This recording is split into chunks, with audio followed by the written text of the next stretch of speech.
दोस्तों, नॉलेज अड्डा को सब्सक्राइब करें और बेल आइकन को दबाएं ताकि आप हमारे चैनल के नए वीडियोस की जानकारी तुरंत पा सकें। 5 दिवसीय त्योहार दीपावली की शुरुआत यानी पहले दिन धनतेरस मनाया जाता है। धनतेरस कार्तिक माह में कृष्ण पक्ष की त्रयोदशी को मनाया जाने वाला त्योहार है। धनतेरस को धन त्रयोदशी व धनवंतरि जयंती के नाम से भी जाना जाता है। इस बार यानी 2020 में यह पर्व 13 नवंबर को मनाया जाएगा। देव धनवंतरि के अलावा इस दिन देवी लक्ष्मी और धन के देवता कुबेर के पूजन की परंपरा है। इस दिन कुबेर के अलावा यमदेव को भी दीपदान किया जाता है। इस दिन यमदेव की पूजा करने के विषय में एक मान्यता यह है कि इस दिन यमदेव की पूजा करने से घर में अकाल मृत्यु का भय नहीं रहता है। यमदेव की पूजा करने के बाद पूरी रात घर के मुख्य द्वार पर दक्षिण दिशा की ओर दीपक जलाना चाहिए। इस दीपक में कुछ पैसा व कौड़ी भी डाली जाती है। मान्यता यह भी है कि इस दिन आयुर्वेद चिकित्सा पद्धति के जनक धनवंतरि देव समुद्र मंथन से अमृत कलश लेकर प्रकट हुए थे। इसीलिए धनतेरस को धनवंतरि जयंती भी कहा जाता है। धनवंतरि देव जब समुद्र मंथन से प्रकट हुए थे उस समय उनके हाथ में अमृत से भरा कलश था। इसी वजह से धनतेरस के दिन बर्तन खरीदने की परंपरा है। धनतेरस पर्व से ही दीपावली की शुरुआत हो जाती है। धनतेरस पूजा विधि। धनतेरस के दिन शाम के समय उत्तर दिशा में कुबेर धनवंतरि भगवान और मां लक्ष्मी की पूजा की जाती है। पूजा के समय घी का दीपक जलाएं, कुबेर को सफेद मिठाई और भगवान धनवंतरि को पीली मिठाई चढ़ाएं। पूजा करते समय ओम ह्रीं कुबेराय नमः मंत्र का जाप करें। फिर धनवंतरि स्तोत्र का पाठ करें। धनवंतरि पूजा के बाद भगवान गणेश और माता लक्ष्मी की भी पूजा करें।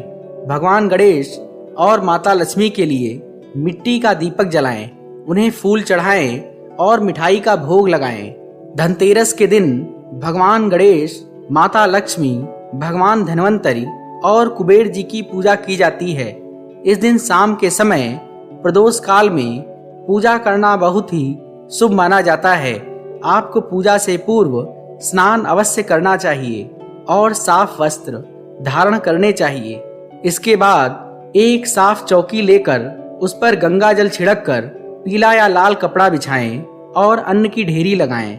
कपड़ा बिछाने के बाद भगवान गणेश, माता लक्ष्मी, मिट्टी का हाथी भगवान धनवंतरि और भगवान कुबेर जी की प्रतिमा स्थापित करें। सबसे पहले भगवान गणेश का पूजन करें। उन्हें सबसे पहले पुष्प और दूर्वा अर्पित करें और उनका विधिवत पूजन करें। इसके बाद हाथ में अक्षत लेकर भगवान धनवंतरि का ध्यान करें। इसके बाद भगवान धनवंतरि को पंचामृत से स्नान कराकर उनका रोली व चंदन से तिलक करें। उन्हें पीले रंग के पुष्प अर्पित करें। पुष्प अर्पित करने के बाद उन्हें फल और नैवेद्य आदि अर्पित करें और उन पर इत्र छिड़कें। इसके बाद भगवान धनवंतरि के मंत्रों का जाप करें और उनके आगे तेल का दीपक जलाएं। तेल का दीपक जलाने धनतेरस की कथा पढ़ें और उनकी धूप व दीप से आरती उतारें। इसके बाद भगवान धनवंतरि को पीले रंग की मिठाई का भोग लगाएं और अंत में माता लक्ष्मी और कुबेर जी का पूजन करें। जब आप अपनी पूजा समाप्त कर लें तो अपने घर के मुख्य द्वार के दोनों ओर तेल के दीपक अवश्य जलाएं। धनतेरस पर यम के नाम दीपक जलाने की विधि। दीपक जलाने से पहले पूजा करें। किसी लकड़ी के बेंच या जमीन पर तख्त रखकर रोली से स्वास्तिक का निशान बनाएं। फिर मिट्टी या आटे के चौमुखी दीपक को उस पर रख दें। दीप पर तिलक लगाएं, चावल और फूल चढ़ाएं, चीनी डालें। उसके बाद 1 रुपए का सिक्का डालें और परिवार के सदस्यों को तिलक लगाएं। दीप को प्रणाम कर उसे घर के मुख्य द्वार पर रख दें।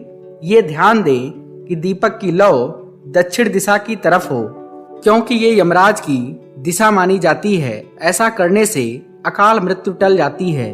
घर का मुख्य द्वार पर दीपक जलाना। अगर आप धनतेरस के दिन अपने घर के मुख्य द्वार के दोनों ओर दीपक जलाते हैं तो ऐसा करना बहुत ही शुभ माना जाता है, क्योंकि दिवाली की शुरुआत धनतेरस से ही मानी जाती है। ऐसा करने से धन की प्राप्ति होती है और साथ ही अकाल मृत्यु का भय भी समाप्त हो जाता है। यदि आप धनतेरस के दिन पीपल के पेड़ के नीचे दीपक जलाते हैं तो आप पर माँ लक्ष्मी की विशेष कृपा बनी रहेगी और आपको माँ लक्ष्मी का आशीर्वाद भी प्राप्त होगा।